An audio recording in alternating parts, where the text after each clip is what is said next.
Assalamualaikum warahmatullahi wabarakatuh. Perkenalkan, nama saya Sabila Ramadhani, NIM 25030174211 dari kelas PM 2025E. Jadi di sini saya ingin menjelaskan pembuktian mengenai bab 8. Yang pertama yaitu teorema 8.1. Jika dua garis sejajar, maka garis-garis itu terletak tepat pada satu bidang. Diketahui L sejajar dengan K. Buktikan tepat ada satu bidang memuat L dan juga K. Pada bukti, langkah pertama, jika L dan K sejajar, maka dijamin definisi ada paling sedikit satu bidang yang memuat garis tersebut. Pandang L dan juga sebarang titik P pada K. Jadi pada garis K ini diberi sebarang titik, yaitu titik P. Langkah ketiga, L dan P tepat satu bidang berdasarkan teorema 2.3. L dan P tepat berada pada satu bidang, yaitu karena melalui dua garis dan sebuah titik di luar garis tersebut dapat dibuat tepat satu bidang. Yang keempat, karena sebarang bidang memuat L dan juga K juga akan memuat titik P, maka ketunggalan bidang yang memuat L dan P juga ketunggalan untuk L dan juga K. Selanjutnya yaitu teorema 8.2. Jika dua garis sebidang dan keduanya tegak lurus pada garis yang sama, maka garis-garis itu sejajar. Diketahui garis L tegak lurus dengan garis N, garis K juga tegak lurus dengan garis N, L dan juga K adalah sebidang. Buktikan L itu sejajar dengan K. Pada bukti pertama, kita andaikan L dan K berpotongan di titik P. Pengandaian kontradiksi dengan teorema melalui titik di luar garis yang diketahui hanya ada satu garis yang melalui titik itu dan tegak lurus garis tersebut. Langkah ketiga, karena AP dan juga WP itu keduanya tegak lurus di N.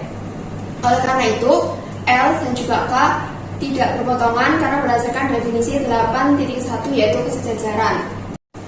Teorema 8.3. Jika K garis dan P di luar K, maka ada paling sedikit satu garis melalui P sejajar K. Diketahui ada garis K, titik P di luar garis K. Buktikan ada garis L melalui P sedemikian hingga L sejajar dengan K. Pada bukti, berdasarkan teorema melalui titik di luar garis yang diketahui hanya ada satu garis yang melalui titik itu dan tegak lurus garis tersebut. Yang langkah pertama, misal N garis melalui P, garis melalui titik P tegak lurus dengan garis K. Misal L garis sebidang dengan K, L garis sebidang dengan K dan juga N. Maka ada N tegak lurus L di P, tegak lurus L di P. Dengan teorema ini, jika dua garis sebidang dan keduanya tegak lurus pada garis yang sama, maka garis itu sejajar berdasarkan teorema 8.2. Jadi terbukti bahwa L itu sejajar dengan K. Selanjutnya yaitu teorema 8.4. Sebuah garis disebut transversal pada dua garis yang sebidang jika garis itu memotong kedua garis tersebut di dua titik berbeda. Diketahui garis L dan juga garis K transversal di T, sudut 1 kongruen dengan sudut 4. Buktikan sudut 2 itu kongruen dengan sudut 3. Pada bukti langkah 1, sudut 1 kongruen dengan sudut 4 berdasarkan yang sudah diketahui. Yang langkah 2, sudut 1 dan juga sudut 2 adalah pasangan linear berdasarkan definisi pasangan linear. Sudut 3 dan juga sudut 4 juga pasangan linear. Yang langkah 3, sudut 1 suplemen dengan sudut 2, sudut 1 suplemen dengan sudut 2, sudut 3 suplemen dengan sudut 4 berdasarkan postulat pasangan linear. Jadi langkah 4, sudut 2 dan juga sudut 3 itu adalah kongruen berdasarkan suplemen sudut-sudut kongruen. Selanjutnya yaitu teorema 8.5. Jika dua garis dipotong oleh suatu transversal dan jika sepasang sudut dalam berseberangan kongruen, maka dua garis tersebut adalah sejajar. Diketahui garis B dan C transversal di A membentuk sepasang sudut dalam berseberangan kongruen. Buktikan bahwa garis B itu sejajar dengan garis C. Langkah pertama, garis A memotong garis B dan C masing-masing di P dan Q. Garis A memotong B dan C di P dan juga Q, membentuk satu pasang sudut dalam seberangan yang kongruen. Pada langkah 2, andaikan B dan C tidak sejajar dan berpotongan di R. Misal, titik S pada B, titik S pada B yang berlain pihak dengan R di A. Langkah 4, sudut SPQ adalah sudut eksterior sudut PQR dan sudut PQR itu adalah sudut interior jauhnya. Langkah kelima, besar sudut SPQ itu lebih besar daripada besar sudut PQR berdasarkan teorema sudut eksterior. Langkah ke-6, besar sudut SPQ itu sama dengan besar sudut PQR. Sudah diketahui sepasang sudut dalam berseberangan adalah kongruen. Langkah ke-7 kontradiksi dengan teorema sudut interior. Jadi pemandaian salah, seharusnya B itu sejajar dengan C. Selanjutnya yaitu teorema 8/6. Jika dua garis dipotong transversal dan jika sepasang sudut-sudut sehadap kongruen, maka tiga pasang sudut sehadap yang lain adalah kongruen. Diketahui, misal pada gambar di atas, sudut 2 itu kongruen dengan sudut 6. Buktikan bahwa sudut 4 itu kongruen dengan sudut 8, sudut 1 kongruen dengan sudut 5, dan juga sudut 3 kongruen dengan sudut 7. Pada bukti, langkah pertama sudut 2 itu kongruen dengan sudut 6 berdasarkan yang sudah diketahui.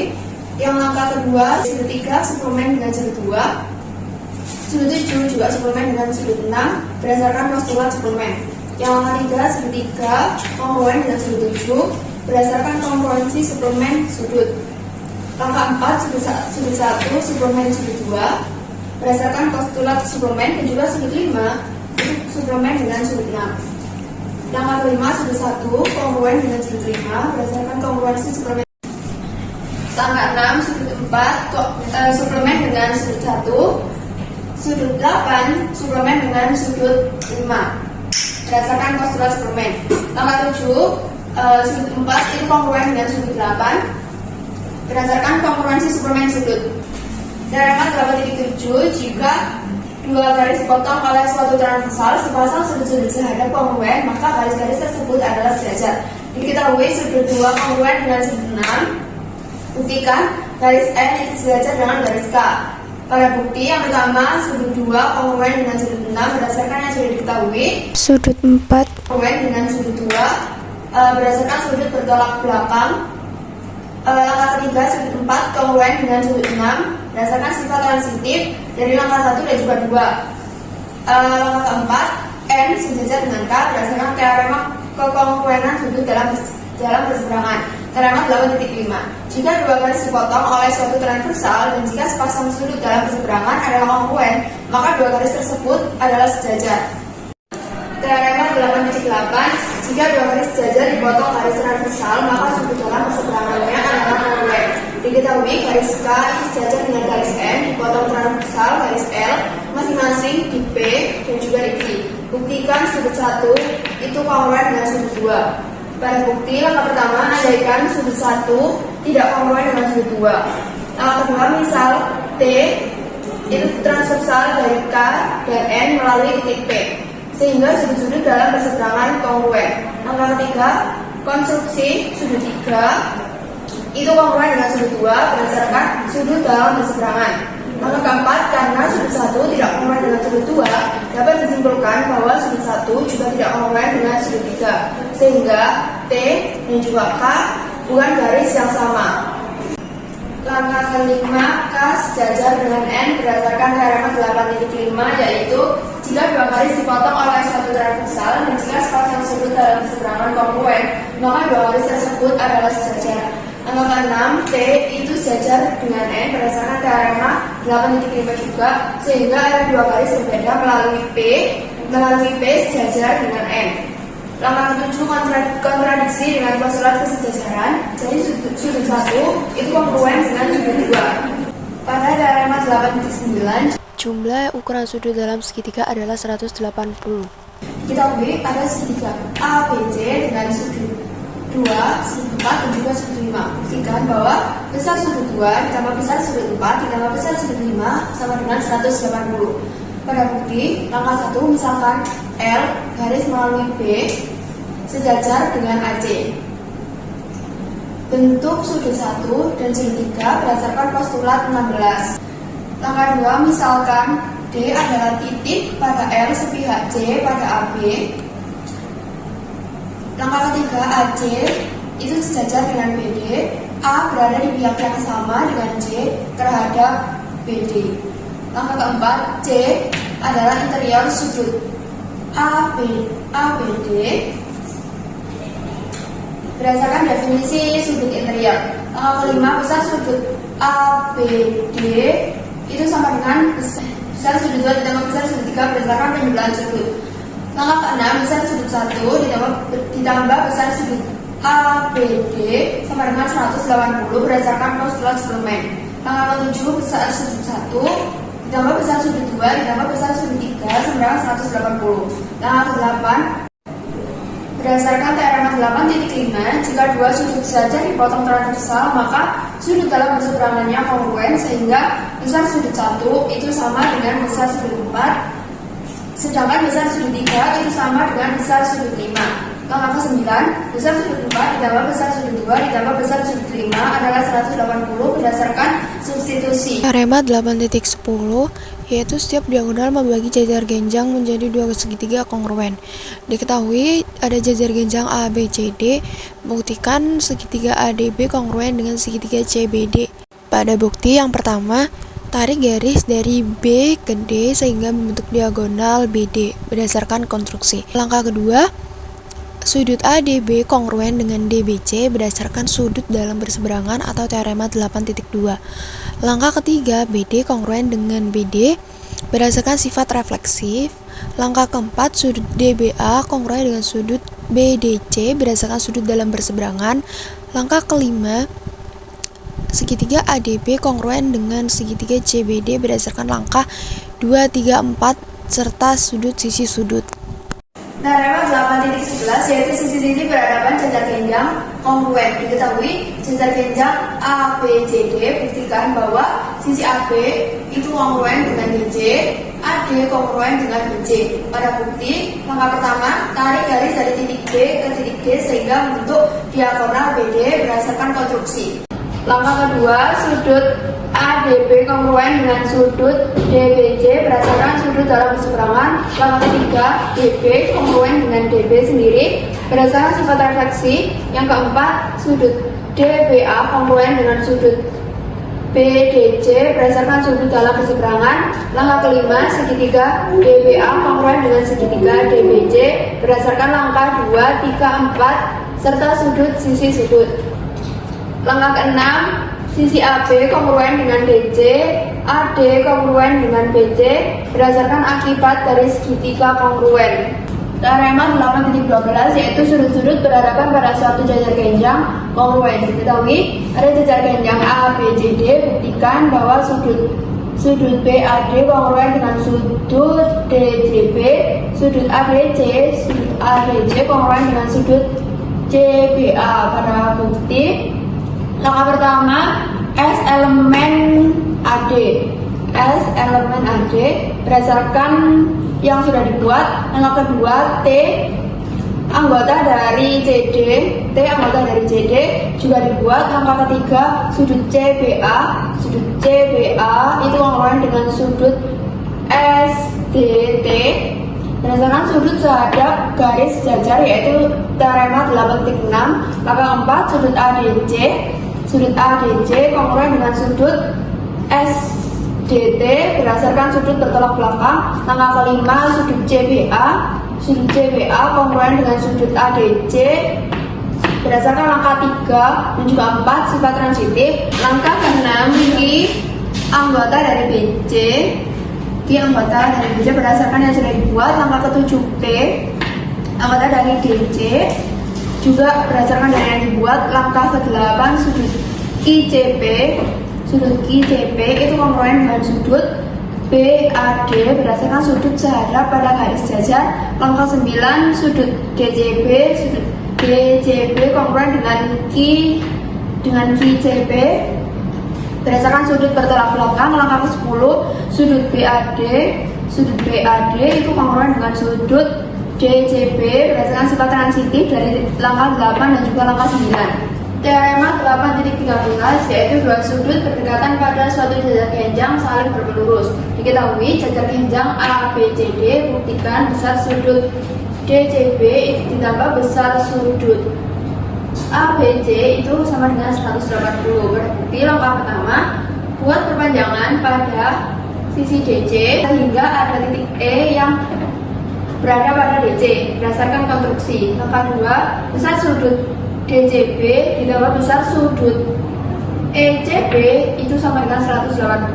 berdasarkan penjumlahan sudut. Langkah ketiga, sudut ABC kongruen dengan sudut ECB berdasarkan sudut dalam berseberangan. Langkah keempat, besar sudut ABC itu sama dengan besar sudut ECB berdasarkan kongruensi sudut. Langkah kelima, besar sudut DCB ditambah besar sudut ABC itu sama dengan 180 berdasarkan substitusi dari langkah 2 dan juga 4. Selanjutnya teorema 8.14 diagonal jajar genjang membagi 2 sama panjang satu sama lain. Diketahui ada jajar genjang ABCD, buktikan AE itu sama dengan CE, DE sama dengan BE. Pada langkah 1 pembuktian, buat 2 diagonal yakni AC dan juga BD berdasarkan yang sudah diketahui. Langkah kedua, titik E adalah perpotongan 2 diagonal tersebut. Langkah ketiga, sudut AED itu kongruen dengan sudut BEC berdasarkan sudut bertolak belakang. Langkah keempat, AD itu kongruen dengan BC, AB kongruen dengan DC berdasarkan teorema 8.11. Langkah kelima, besar sudut DAE itu kongruen dengan besar sudut BCE berdasarkan sudut dalam perseberangan yaitu teorema 8.5. Jadi segitiga DAE kongruen dengan segitiga BCE berdasarkan langkah 3, 4, dan juga 5 sudut sisi. Langkah ketujuh, ruas garis AE kongruen dengan ruas garis CE kongruen dengan ruas garis BE akibat dari segitiga kongruen dari langkah 6. Langkah ke-8, AE sama dengan CE, DE sama dengan BE berdasarkan akibat dari langkah 7 serta definisi segmen kongruen. Selanjutnya teorema 8.15 yaitu jika kedua pasang sisi berhadapan sebuah segitiga kongruen maka segi 4 itu disebut jajar genjang. Diketahui segi 4 ABCD dengan AD kongruen dengan BC, AB kongruen dengan BC. Buktikan segi 4 ABCD adalah jajar genjang. Pada bukti langkah pertama, sisi AD kongruen dengan sisi BC berdasarkan yang sudah diketahui. AB juga kongruen dengan BC. Langkah kedua, buat AC dengan hubungan titik A ke titik C. Langkah ketiga, sisi AC kongruen dengan dirinya sendiri berdasarkan sifat refleksi. Langkah keempat, segitiga ADC itu kongruen dengan segitiga CBA berdasarkan sisi. Langkah kelima, sudut DCA kongruen dengan sudut BAC berdasarkan definisi akibat dari segitiga kongruen. Langkah keenam, sisi AB itu sejajar dengan sisi DC berdasarkan teorema 8.5 yaitu sudut dalam perseberangan. Langkah ketujuh, sudut DAC itu kongruen dengan sudut BCA berdasarkan sudut dalam perseberangan. Langkah ke-8, AD kongruen dengan BC dari langkah 7 dan teorema 8.5 yaitu sudut dalam perseberangan. Langkah ke-9, segi 4 ABC adalah jajar genjang berdasarkan 6.8 definisi jajar genjang. Teorema 8.16 yaitu jika dua sisi sebuah segi 4 sejajar dan kongruen maka segi 4 itu disebut jajar genjang. Diketahui segi 4 EFGH dengan EF sejajar dengan GH. Buktikan bahwa segi 4 EFGH adalah jajar genjang. Pada pembuktian yang pertama, sisi EF kongruen dengan sisi GH berdasarkan yang sudah diketahui. Langkah kedua, EF sejajar dengan GH berdasarkan yang sudah diketahui juga. Langkah ketiga, buat EG dengan menghubungkan titik E ke titik G. Langkah keempat, EG kongruen dengan EG sendiri berdasarkan sifat refleksif. Langkah kelima, sudut HGE kongruen dengan sudut FEG berdasarkan sudut dalam berseberangan. Langkah keenam, segitiga GHE kongruen dengan segitiga EFG berdasarkan sisi sudut sisi. Langkah ketujuh, sisi EH itu kongruen dengan sisi FG akibat dari langkah keenam atau akibat dari segitiga kongruen. Langkah ke-8, segi 4 EFGH adalah jajar genjang berdasarkan langkah 1 dan 7 serta teorema 8.15. Teorema 8.17 yaitu jika dua diagonal sebuah segi 4 membagi 2 satu sama lain maka segi 4 itu disebut jajar genjang. Diketahui segi 4 PQRS dengan diagonal PR dan juga QS sehingga PX kongruen dengan RX, SX juga kongruen dengan QX. Buktikan segi 4 PQRS adalah jajar genjang. Pada bukti, langkah pertama PX kongruen dengan RX, SX kongruen dengan QX berdasarkan yang sudah diketahui. Langkah kedua, buat titik X sebagai titik tengah PR dan juga QS. Langkah ketiga, PXQ itu kongruen dengan sudut RXS berdasarkan definisi sudut bertolak belakang. Langkah keempat, segitiga PXG itu kongruen dengan segitiga RMS berdasarkan langkah 1, 3 dan juga sisi sudut sisi. Langkah kelima, PG sama kongruen dengan SR berdasarkan akibat dari segitiga kongruen, sisi-sisi yang bersesuaian juga kongruen. Langkah keenam, sudut PXS itu kongruen dengan sudut RXG berdasarkan definisi sudut bertolak belakang. Langkah ketujuh, segitiga SXB dan juga segitiga RXG itu adalah kongruen berdasarkan sisi sudut sisi sudut sisi. Langkah ke-8, PS itu kongruen dengan GR berdasarkan akibat dari segitiga kongruen. Langkah ke-9, segi 4 PGRS adalah jajar genjang berdasarkan langkah 5, 8 dan juga teorema 8.15, yaitu jika kedua pasang sisi berhadapan sebuah segi 4 kongruen, maka segi 4 itu disebut jajar genjang. Selanjutnya yaitu teorema 8.18, yaitu ruas garis yang menghubungkan titik-titik tengah dua sisi sebuah segitiga adalah sejajar dengan sisi ketiga dan panjangnya setengah dari panjang sisi ketiga tersebut. Diketahui segitiga ABC, D dan E berturut-turut adalah titik tengah, D adalah titik tengah AB, serta E adalah titik tengah BC. Buktikan bahwa DE itu sejajar dengan AC dan DE sama dengan setengah dari AC. Buktikan pada bukti langkah 1, misalkan F titik pada sinar yang berlawanan dengan ED dan juga EF berdasarkan teorema penempatan titik. Langkah kedua, EB sama dengan EC, EB sama dengan EC berdasarkan definisi titik tengah. Langkah ketiga, sudut 2 sama dengan sudut 3 berdasarkan dua sudut bertolak belakang adalah kongruen, yaitu teorema 3.7. Langkah keempat, segitiga EFJ kongruen dengan segitiga EDB berdasarkan sisi sudut sisi. Langkah kelima, sudut 1 itu kongruen sama dengan sudut 4 berdasarkan akibat dari segitiga kongruen. Langkah keenam, AB sejajar dengan CF. AB sejajar dengan CF berdasarkan teorema 8.5. Langkah ketujuh, AD sama dengan DB, AD sama dengan DB berdasarkan definisi titik tengah. Langkah ke-8, DB kongruen dengan DB kongruen dengan FC berdasarkan bagian bersama dua segitiga kongruen adalah kongruen. Langkah ke-9, DB sama dengan FC definisi dua ruas kongruen. Langkah ke-10, AD sama dengan FC, AD sama dengan FC berdasarkan sifat transitif bersamaan.